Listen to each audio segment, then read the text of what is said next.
بسم اللہ الرحمن الرحیم، اللہم صلی علی سیدنا محمد مبارک وسلم۔ اللہ رب العزت نے یہ رمضان المبارک کا مہینہ دیا ہے اور یہ بڑی برکت والا مہینہ ہے اور دعاؤں کی قبولیت کا مہینہ ہے۔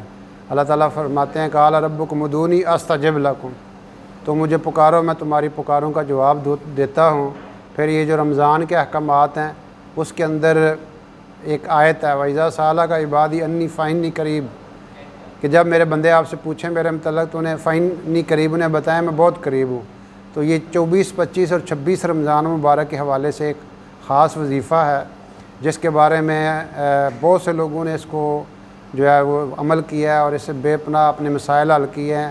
بہت سے لوگوں کے مسائل ہوتے ہیں، شادیوں کا مسئلہ ہے اور جاب کا مسئلہ ہے اور بے شمار مسائل ہیں۔ جس کا جو بھی مسئلہ ہو اللہ رب العزت اس کی وظیفے کی برکت سے حل کریں گے۔ تو یہ 24، 25 اور 26 رمضان کو زور سے اثر کرنا ہے، 3 دن 1100 دفعہ ایاک نعبد و ایاک نستعین پڑھنا ہے۔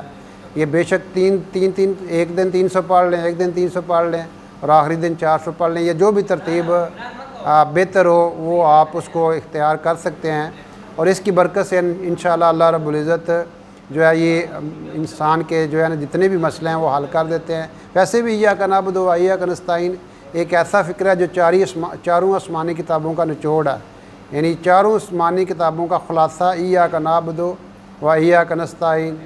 جس کسی نے کسی کو یہ کہہ دیا بھئی اللہ ہی کی عبادت کرو اور اللہ ہی سے مانگو تو اس نے گویا چاروں آسمانی کتابوں کی تبلیغ کر دی۔ یہ دوبارہ بتا دیتا ہوں، 24، 25، 26 رمضان زور سے لے کے عصر کے دوران ایاک نعبد و ایاک نستعین 1100 دفعہ پڑھنا ہے۔ تو یہ تینوں دن آپ اس کو پڑھ سکتے ہیں تھوڑا تھوڑا کر کے، یا ایک دفعہ بھی پڑھا جا سکتا ہے۔ اللہ ہمیں عمل کرنے کی توفیق دے۔